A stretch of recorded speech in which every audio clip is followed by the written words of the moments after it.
Dormammu, I've come to bargain. What's going on, Geminites? It's your boy Gem Mint. Today we're going to be doing an unboxing and a review of the Doctor Strange maquette by SIDESHOW Collectibles. Before we jump into it, check out the giveaway we got going on. We are on phase 3 of our 100K giveaway. We're going to be giving away 3 prizes once we hit 97,500 subscribers. The first place is going to win this X-Men 4 CGC 9.8, the first appearance of Omega Red.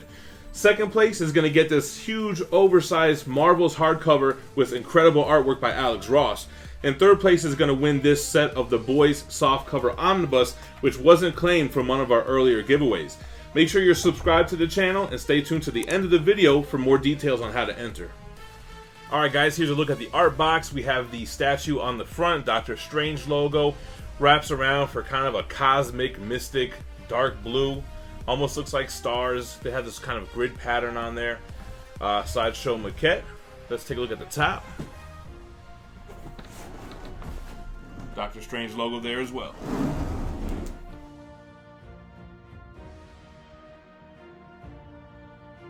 Alright, let's take a look at the head sculpt here. Looks great. I like how it doesn't look like the actor. It doesn't look like Cumberbatch. It just looks like the comic version of Stephen Strange. Look at the detail on this sculpt. Looks awesome. Here we have a switch out hand showcasing his powers.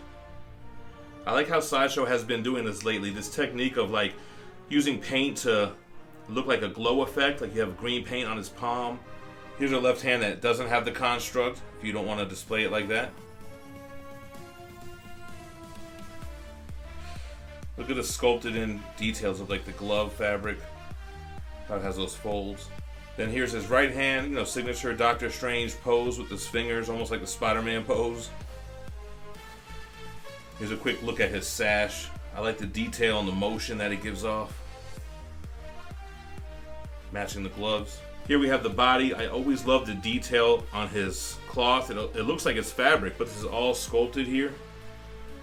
But the details look crazy, insane, lifelike. Down to his pants and his boots. So this is the collar to his cloak. This is fabric. This is how his cape comes. We're gonna have to pose it. I know not a lot of you guys, like mixed media, but lately, man, the quality of the mixed media has been insane. So we'll play with this and we'll try to get it right. Let's take a better look at this base up close. Here's a look at the bottom of the base. This is number 409 out of 1,000. They didn't make any exclusive on this, just one edition size. I always kind of felt like the base was the star of the show on this piece, man. I love the colors of this portal, this deep purple with this orange. I like the movement and that swoosh vibe that it has. That looks awesome. Alright, let's get this guy put together. So he has a key with a peg on his foot that goes into the portal here. Alright, so that's in there. I'm guessing the cloak goes on first. Got the wire on the bottom.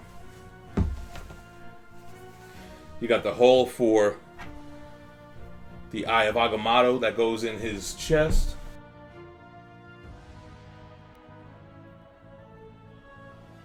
Alright, so got the cape on for the most part. Still need to pose it. Now we're going to try to put his collar on. It looks like his head sculpt will go through here. Alright, now that we have his cape and his collar and his head sculpt on, let's get his hands going. Let's go ahead and use the one with the powers. Also kind of use that to put the cape behind. Let's go ahead and get his sash on. We have a keyhole on his left waist.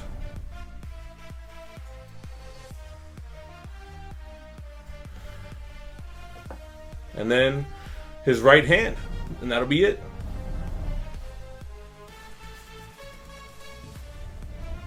There we have it. Let's mess with the cape a little bit, get into some background on Doctor Strange, and then we'll go through a review.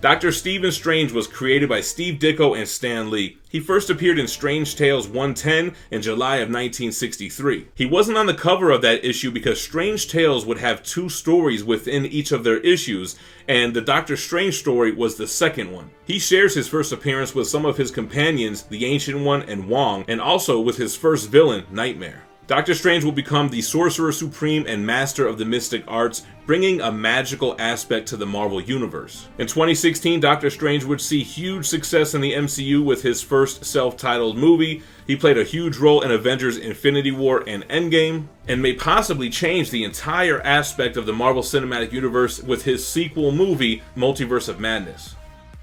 Alright guys, I think I got the cape pretty close to how Sideshow has it on their site. Of course, you can pose however you like. But we got that going, and he looks great, man. Let's take some measurements on Strange, and then we'll start going into the review. So the height with this switch-out hand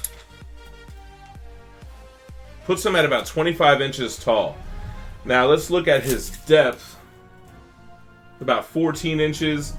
Now the width is going to depend on the cape. So I mean, if you're looking at like just the base, the width of the base is only about 9 inches. But I mean, with the cape, you can be getting as much as like 29 inches wide. But you know, it's posable, so you don't have to worry about that for like display ability. Super cool piece. Looking at the base, I like the different aspects that it has going on. It's got this rocky base on the bottom. It's being destroyed around the back by this portal that Doctor Strange is coming through. You have a dark gray, almost green, mossy paint job on those bricks. I like the attention to detail on all the cracking bricks. I think it looks great. Going up into this deep, dark purple cloud. I like the transition there, and then how it starts swooshing around almost like a tornado. It's really purple on the inside, and on the outside it's really like a black. You have some rocks around the cloud of the portal, and then you get into the middle where you have this yellow on the inside going to an orange that blends into the purple. Looks amazing. Like I said, I think the base is like the star of the show here. I love how dynamic this is. He's coming out. He has one foot in the portal. The other foot is already out. He's got a lot going on. He's coming through a portal, but he's also casting a spell with his hand. He's getting ready to cast another one with his right hand. And he's got that serious look on his face. Having the piece in hand, I can see why they didn't go with a sculpted cape. Because look how big this cape is. If that was sculpted, that would be a huge box, very fragile. And you know, Sideshow typically likes to go cloth with their capes to begin with. It's funny because his actual costume looks like it's mixed media as well. I mean, his pants, even his boots, they have so much detail that it almost looks like it's real fabric. You have folds in the fabric, it has a texture on it, you have line stitching on it. And then like his top portion, this kind of cloak, so much movement in the folds and in the shadowing, it looks real. You have kind of a darker blue outside with this baby blue interior that has the stitching. So much detail on his belt that looks super realistic. He's got his little pouches of spells and enchantments on his right side. And on his left side, he has that sash. Like I said, it has so much motion and it's just flowing. It really adds to the dynamic aspect of this piece. I like how his sleeves are baggy too. It's just a different type of costume than we're normally used to seeing with superheroes. They usually have skin-tight clothes with all this muscle detail in there. And this doesn't have any of that. There's really no muscle definition you can see. I mean, a little bit on his thighs, but I mean, that's about it. Everything else is just like a fabric look to it. Of course, he's got his gloves. We showed up close. I like that green energy that it appears to be shining on his glove. And there's some translucency to that green as well. Up close it looked like it was flat, but now that I see it with the light shining on it, it's pretty see-through, so it's got like this translucent look to it. I like how they went fabric with the collar. I was thinking if they should have made his headpiece have a sculpted in collar, but that probably would have clashed with the fabric of this cape. Love the head sculpt. I think it looks amazing. I like the facial hair, looks awesome. His hair on his head looks so natural and realistic. He's got his eyebrows furrowed and you can see the wrinkles by the bridge on his eyebrows. Looks awesome. Eyes look great. The head sculpt is awesome. And then looking at the cape has a different texture on the outside than it does on the inside. On the inside, there really is no texture. On the outside, you have almost like this square pattern design. Of course, it's lined with that design that he's so famous for having with the Cloak of Levitation. And like I said, it's held in by the Eye of Agamotto, which has a very strong magnet with a long peg to really make sure that this cape stays there and doesn't drag the piece down. Also very good engineering, because sometimes with the mixed media capes, if you just have the head sculpt plugged in holding the cape, it can lift it off sometimes. If you remember my Batgirl statue review, the head fell off and I had to do an instant replay. I've come to bargain. The cape is surprisingly lightweight. I thought it was going to be heavier from seeing it even in person when I was at Sideshow Con. And I know there's a lot of you guys that are going to comment, the mixed media kills it for me. I would get it if it wasn't mixed media. But man, the material and the quality of mixed media capes has been getting better and better. I think about this one, the new Taskmaster that's coming out, which has like a leather look on the outside. And his is two-tone. I think the Taskmaster one might be the best cape yet. We'll see when that comes out. This one has the same color because that's how it is in the comics, but they separate it with the texture. So for whatever reason, if you don't want to display with that, you have this option, which I don't know why you wouldn't want to display with that. I don't know. Maybe if you don't like green. I don't know. Anyway, let me know what you think about Doctor Strange in the comments down below. Make sure to check out the details for our giveaway. All you have to do to enter the giveaway is be subscribed to the channel, leave a like on this video, and comment below. Once we hit 97,500 subscribers, we're going to pick a random video where I promoted this giveaway and draw a winner based on a YouTube random comment generator during one of our live streams. You'll be able to tell when the winner is drawn because the live stream will say the subscriber number and giveaway in the title. So make sure that you're subscribed, leave a like and a comment, and good luck. Alright guys, as always, I appreciate you watching, but don't go just yet. We have a playlist with a ton of other statue unboxings. Click on that playlist to the right and stay minty fresh. Peace.